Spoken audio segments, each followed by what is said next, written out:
ओम शांति। आज सुनते हैं प्यारे बाबा की 21 अक्टूबर की मुरली से दिल में छपने वाली गहराई की बातें। आज की मुरली मंथन हम प्यारे बाबा के अमृतसर सेंटर से कर रहे हैं। आज की मुरली में कितना सुंदर बाबा ने कहा। बाबा ने क्या कहा? हाँ, आज का गीत था ना, किसी ने अपना बना के हमको मुस्कराना सिखा दिया। कैसे बाबा ने मुस्कराना सिखा दिया। तो हाँ, बाबा का ना बनते तो इतना मुस्कुराहट नहीं आने वाली थी। सदा खुशियां ही खुशियां हमारे जीवन। वो कहते हैं ना, खुशियां तुम्हारे बेड़े। हाँ, हर वक्त खुशियों खुशियों के अंबार लगा दिए बाबा ने। फिर बाबा ने आज मुरली में, ये तुम्हारी है इनकॉर्पोरियल गॉड फादरली यूनिवर्सिटी। तो तुम्हें कितना अच्छी रीति से पढ़ाई पढ़नी चाहिए। कौन पढ़ाता है? पहले तो ये निश्चय पक्का चाहिए, बेहद का बाप पढ़ाते हैं। ये निश्चय नहीं तो वो खुशी का पारा नहीं चढ़ेगा। पहले पहले निश्चय चाहिए कि स्वयं भगवान हमें रोजाना पढ़ा रहे हैं। तो कितना ना अच्छी तरह से पढ़ाई पढ़नी चाहिए। फिर बाबा ने कहा कि बच्चे, हाँ देखो, वो बाबा जो है, तुम बच्चों को पतित पावन है, सारी पतित दुनिया को पावन बनाने के लिए आया है। इसलिए उसको पतित पावन बाप को हमें निरंतर याद करना चाहिए। जितना बच्चे अपने को दे, तो बाबा ने कहा तुम देही अभिमानी बनेंगे तो उससे बाप की याद भी सहज रहेगी, और देह अभिमान में आएंगे तो फिर बाप भूल जाएगा। बाबा ने कहा मेरी खातिर, कितने सुंदर शब्द थे आज बाबा के। मेरी खातिर इस अंतिम जन्म में पवित्र रहो तो पवित्र दुनिया के मालिक बन जाएंगे। इसलिए अभी हमें, हाँ बच्चे, पवित्रता की मदद मुझे चाहिए। मेरे मददगार बनना है तो मन वचन कर्म से पवित्रता की मदद चाहिए। इसलिए बाबा ने कहा कि बच्चे, विशेष तुम बच्चों को ये चक्कर देखो, बच्चे लगातार फिरता रहता है। ये अविनाशी चक्र है, इसलिए इसमें कुछ भी अदली बदली नहीं हो सकता। ये बिल्कुल फिरता ही रहता है। आज बाबा ने कहा तुम अपने मित्र संबंधियों की ओर ध्यान खिंचाए, उनका भी कल्याण करना है। उनको क्या समझाना है? रूहानी यात्रा का राज समझाना है कि रूहानी यात्रा एक है, जिस्मानी यात्राएं जन्म जन्मांतर करते आए।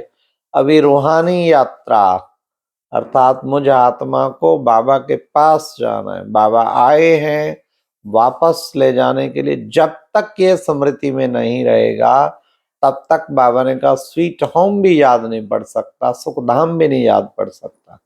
तो ये निश्चय बुद्धि बनकर ये बार बार याद आए कि बाबा आए हम सबको स्वीट होम ले जाने के लिए, और सुखधाम ले जाने के लिए। वाया सुख धाम जाएंगे तो sweet home, via sweet home जाएंगे। आज बाबा ने कह दिया कि काम महाशत्रु है, ये आदि मध्य अंत तो दुख देता है। इसलिए बच्चे, इस पर तुम्हें विजय पानी है। विजय पाएंगे तो विजय माला का मणका बनेंगे। इसके अंश को भी जीतना है। मन वचन कर्म पे पूर्ण विजय प्राप्त करनी है, तो तब तुम बच्चे विश्व के मालिक बन जाएंगे। फिर बाबा ने कहा कि बच्चे देखो, बच्चे कितनी कन्याओं को, माताओं को सहन करना पड़ता पवित्रता पे, लेकिन बच्चे तुम एक उन्हें कहो मैं सब कुछ करूंगी। हम भारत को, हम पवित्र बन भारत को पवित्र बनाना चाहते हैं, इसमें हमारी मदद करो।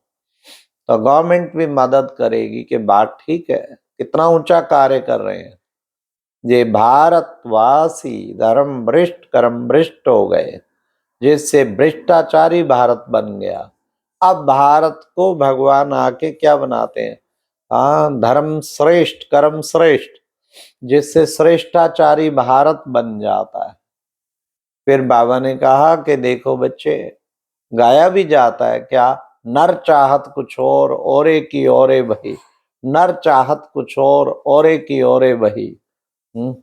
मनुष्य क्या क्या प्लानिंग बनाते हैं, ये करेंगे 50 साल तक भारत को ये बना दे। बाबा ने कहा नई दिल्ली नहीं तो बनी नहीं बच्चे, वही पुराने विचार, वही पुराने विकार और वही पुराना संसार। नई दिल्ली तो बाबा बना रहा है, परिस्तान बना रहा है, नई दुनिया लेके आ रहा है, एक सुंदर स्वर्ग का मॉडल हथेली पर हम सब बच्चों के लिए बहिष्त लेके आ रहा है, उसको समझना है।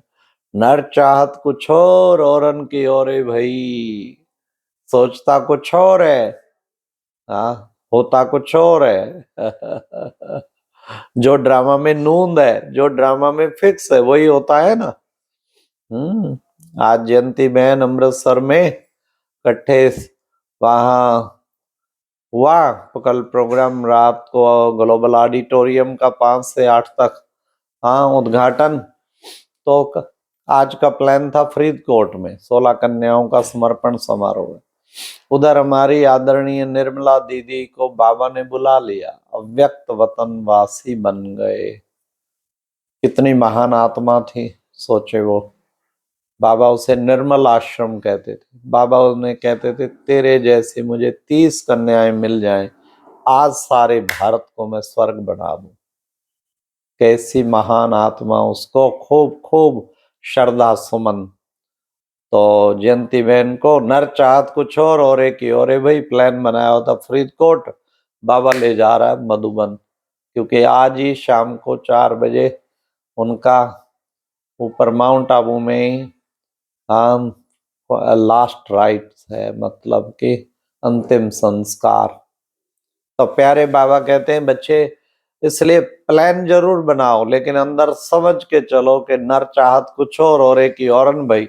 पब्लिक भी बहुत पता नहीं क्या क्या प्लान बनाती है, और यहाँ बाबा कहते कि ड्रामा में नून तो सब कुछ प्लान होने का है। इसलिए बच्चे, बाबा ने कहा अपने को आत्मा समझ, देही अभिमानी बन, जितना बाप को याद करेंगे तुम्हारे विक्रम विनाश होंगे, और इस योग बल से इस दुनिया का तुम परिवर्तन करेंगे।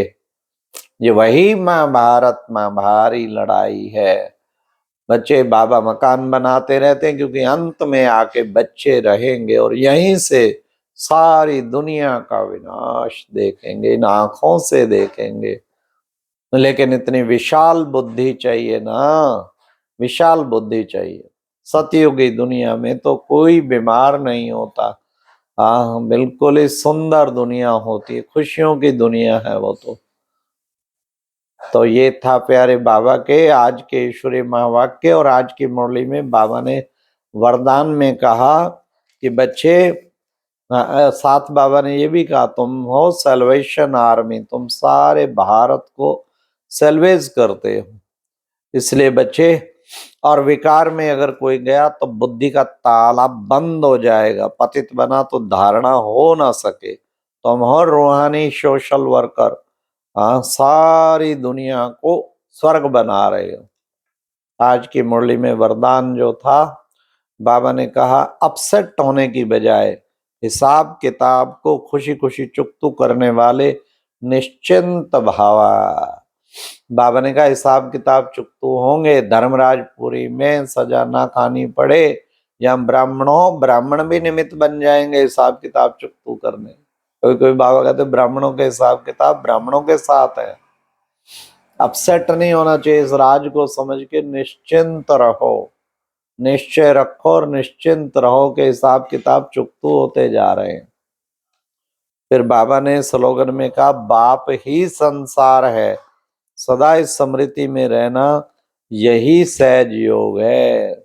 ये संसार है बाप, जब संसार ही वो है तो तुम ही संग बैठो, तुम ही संग खाऊं, तुम ही संग हर कर्म करूं, क्योंकि तू ही तो मेरा संसार है। तो फिर और चीजों की तरफ बुद्धि नहीं जाएगी।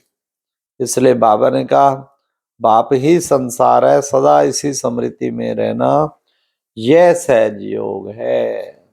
और मातेश्वरी जी के भी महावाक्य थे ज्योति स्वरूप अपने को समझ, ज्योति स्वरूप बाप को याद करना, यही वास्तव में योग है।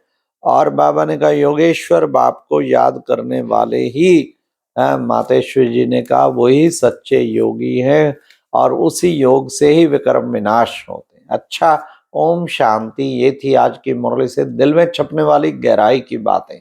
ओम शांति।